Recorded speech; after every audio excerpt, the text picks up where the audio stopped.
Huyu ni mwanafunzi ambaye anapaswa kuwa shuleni kidato cha 5 Kili Sekondari Nzega Tabora. Kwa nini umelala na mwanafunzi hapa?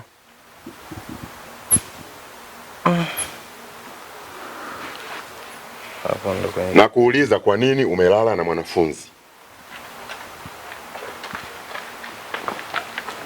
Mzee, sogea hapa nyuma. Mzee Bundala.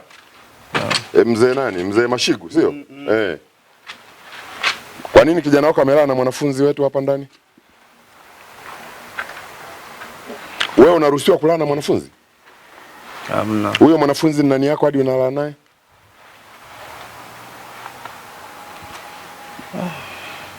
Sijajua kama. Kwa nini hujajua?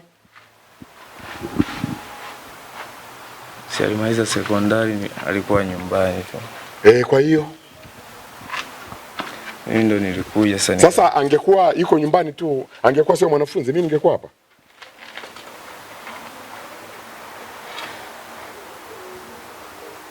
Hamna, usingekuwepo hapa. Umepangwa kwenda kidato cha 5 Kili Sekondari Nzega. Kweli sio kweli? Hebu nijibu vizuri. Kweli sio kweli mwanangu? Kweli. Kwa nini uko hapa kwenye hii nyumba wakati watoto wote wasichana wenzio wako sekondari? Wasichana wenzako wote wako sekondari. Kwa nini mwanangu uko na huyu kijana?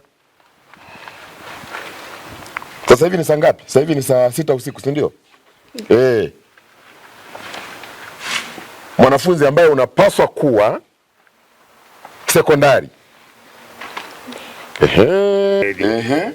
Ila mimi kwa nini mmemchukua mwanafunzi? Nilikuwa sina tayo kama mimi mwanafunzi, mzazi wake walipooana na huyu kijana.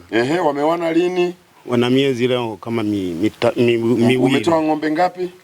Nilikuwa natarajia kutoa 3 mwezi wa 8, si ndio? Mwezi wa 8. Mzazi wake mimi nilikuwa sijui kama mwanafunzi. Wewe ulikuwaje hujui kama ni mwanafunzi? Wewe mnaweza mkaenda mkaoa mtoto ambaye hamjui ni nani?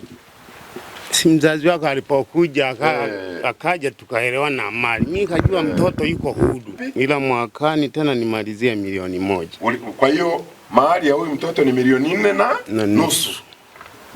Lakini vifaa vya huyu kwenda shuleni ni 400,000 ama 5. Yaani mna uwezo, kumbe yani nyinyi mna uwezo wa kupeana milioni karibia 5. Unaona Lakini hamna uwezo wa kununua vifaa vya shilingi 400,000 huyu mtoto aende shuleni. Mwanangu tulia, usio na wasiwasi. Mimi ni baba yako hapa, nimekuja tu kuwatembelea. Mimi nataka tu kuendelea kutoa wito kwamba watoto wote ambao wamechaguliwa kuendelea na masomo lazima waendelee na masomo. Hiyo haina mjadala kabisa. Lazima waendelee na masomo.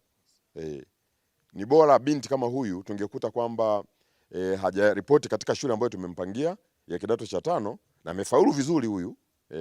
Tusingemkuta kule alafu mzazi akajenga hoja na akatupatia uthibitisho kwamba mtoto yuko katika shule nyingine. Lakini vitendo ambavyo vinaendelea hapa mnaona vyote ni vya kihuni, ni vya uvunjifu wa sheria.